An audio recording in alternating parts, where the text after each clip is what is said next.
Okay my dear students, आज की class रहेगी अपनी क्लास 11 हिंदी मीडियम के स्टूडेंट्स के लिए। राइट बेटा, तो अपन टॉपिक पढ़ रहे थे जो चैप्टर नंबर 6 था और वो था कार्य, ऊर्जा और शक्ति। टक्कर पढ़ रहे थे, तो दो कणों की सीधी प्रत्यास्थ टक्कर बता चुके हैं। आज का टॉपिक रहेगा बेटा दो कणों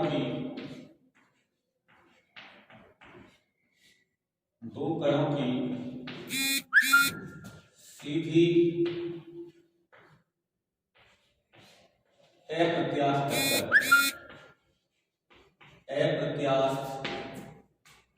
टक्कर, या इसे कह सकते हैं पूर्णतः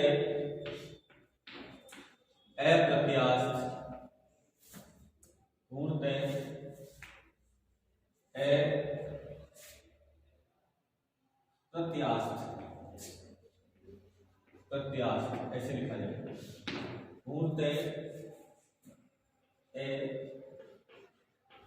अप्रत्यास्थ टक्कर। बेटा, आज हम पढ़ेंगे दो कणों की सीधी अप्रत्यास्थ टक्कर यानी पूर्णतः अप्रत्यास्थ टक्कर, यानी जब कण या पिंड टक्कर के बाद चिपक जाते हैं या दोनों एक ही वेग से गति करते हैं, ऐसी टक्कर कहलाती है पूर्णतः अप्रत्यास्थ टक्कर। देखिए कैसे, एक पिंड हमारे पास ये है, राइट, एक पिंड ये है, इसका द्रव्यमान है m1, और एक पिंड हमारे पास ये है जिसका द्रव्यमान है m2, और यदि इसका वेग है u1 और इसका वेग है u2। ये तो है टक्कर से पूर्व, और टक्कर के पश्चात क्या होता है बेटा, ये दोनों पिंड यानी m1 और m2 ये आपस में क्या होते हैं, चिपक जाते हैं, और इन दोनों का वेग एक ही होता है, उसे मान लिया v। बेटा, ये है टक्कर के पश्चात,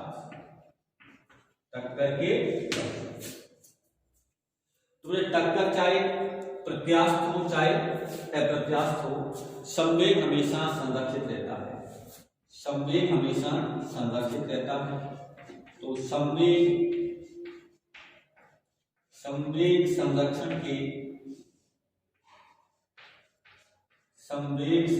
के नियम से क्या होगा, टक्कर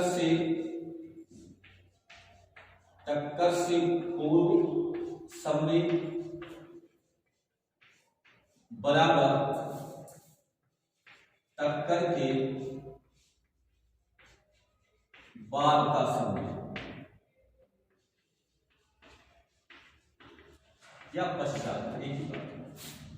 तो टक्कर से पूर्व संवेग क्या हो जाएगा बेटा, m1u1 प्लस m2u2 बराबर m1 plus m2 into v, है बेटा, ये हो गया। और यदि हम ये कहें कि यदि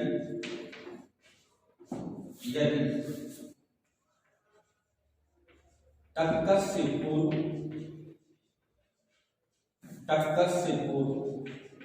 दूसरा कण स्थिर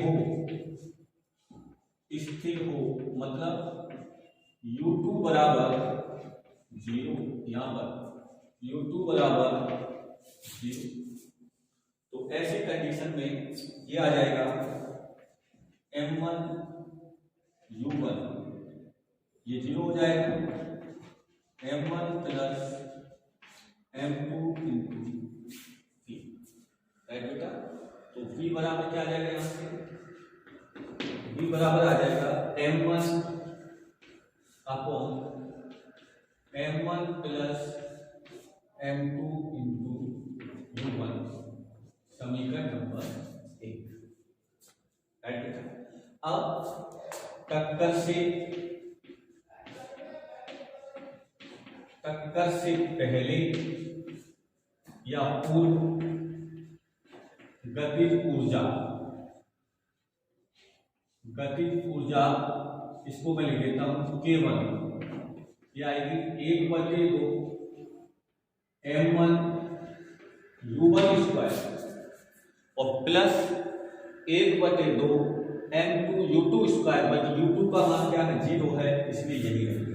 ये हो गई क्या बेटा, टक्कर से पहले। अब टक्कर के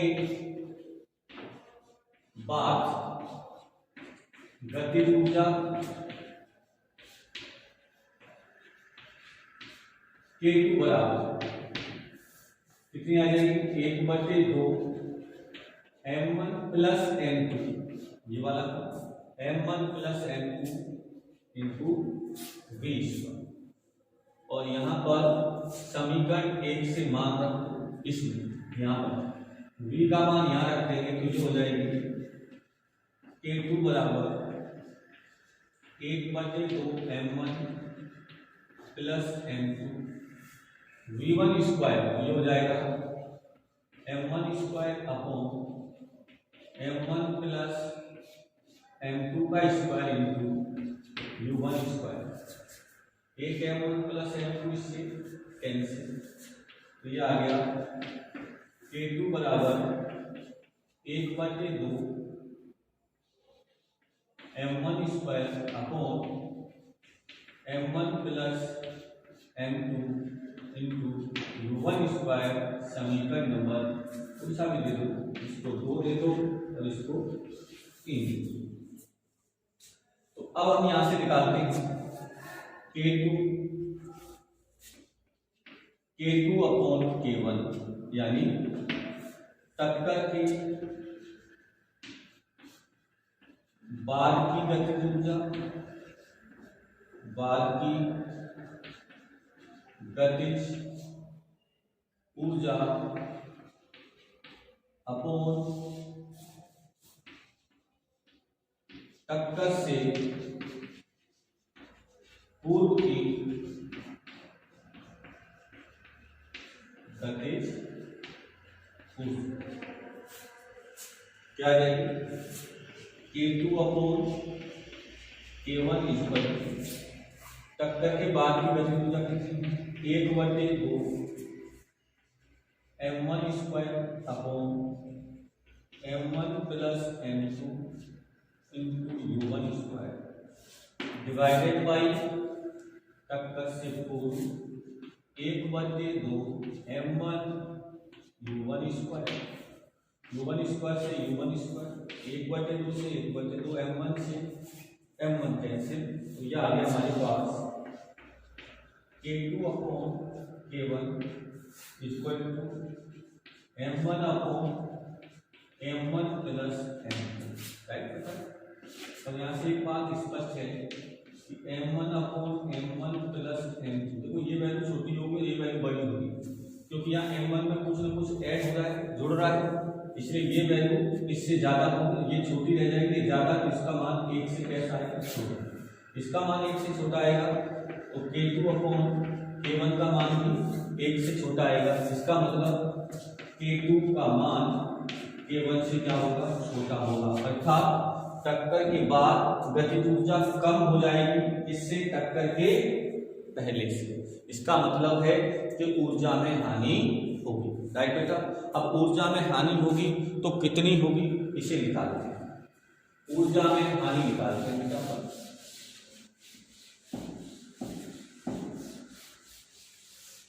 अब हम निकालते हैं ऊर्जा में हानि, ऊर्जा में हानि, बेटा ऊर्जा में हानि कैसे निकालेंगे, प्रारंभ में गतिज ऊर्जा ज्यादा थी, बाद में गतिज ऊर्जा कम हुई है, तो ज्यादा में से कम को घटा दीजिए, आंसर धनात्मक आता है, इसका मतलब पहले ज्यादा थी बाद में कम है। तो ऊर्जा में हानि को लिखता हूं डेल्टा के, और प्रारंभिक ऊर्जा ज्यादा थी अंत में कम थी, ये हम सिद्ध कर चुके हैं। तो ये आ जाएगा डेल्टा के बराबर, ठीक है स्टूडेंट्स।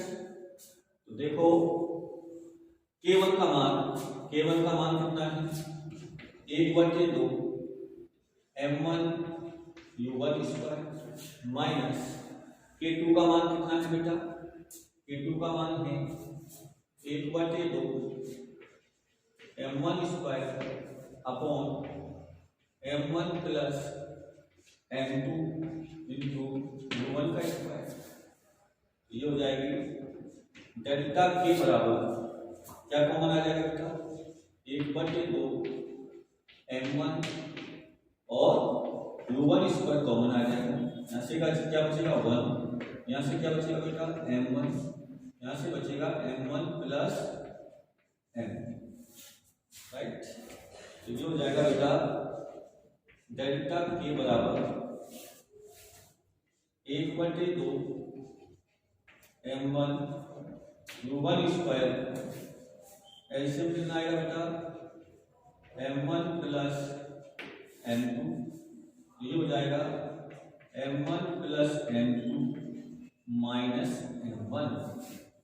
तो m1 से m1 कैंसिल, तो यहाँ से बचा डेल्टा के बराबर 1/2 m1 u1 स्क्वायर, यहाँ से बचा m2 upon m1 plus m2।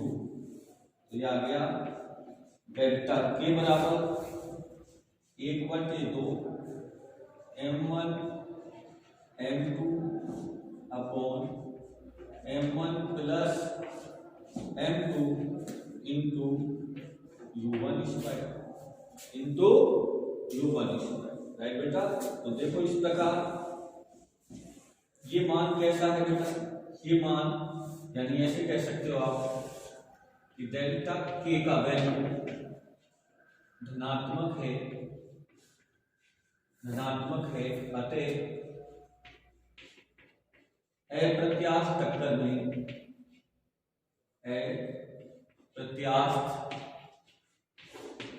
टक्कर में ऊर्जा की हानि होगी।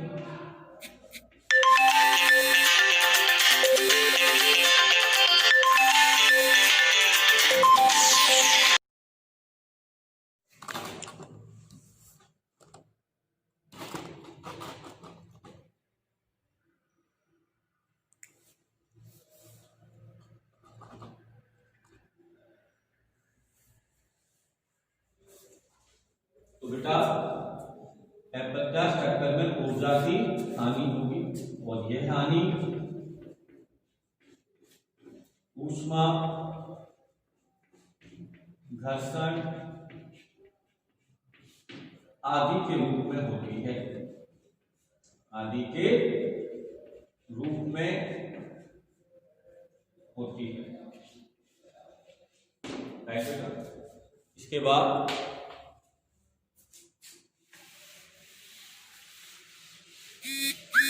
इसके बाद अगला टॉपिक होगा अपना, और वो होगा तृतीयक टक्कर। दो कणों की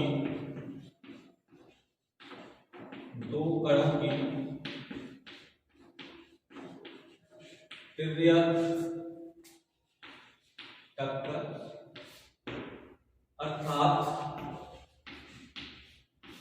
अर्थात बेटा द्विविमीय टक्कर। अब तक हम क्या पढ़ रहे थे बेटा, सीधी यानी एक विमीय, अब हमें क्या पढ़ना है द्विविमीय। द्विविमीय में क्या होगा, यदि टक्कर के बाद इन कणों की दिशा एक रेखा के अनुदिश ना हो, कैसी हो जाए अलग अलग, कोई कण इधर चला जाए दूसरा कण इधर, तो ऐसी टक्कर को क्या कहेंगे द्विविमीय टक्कर। लेकिन बेटा ये थोड़ा टॉपिक बड़ा है और उसके बाद अपन इसको पढ़ेंगे नेक्स्ट लेक्चर में, ओके बेटा, थैंक यू।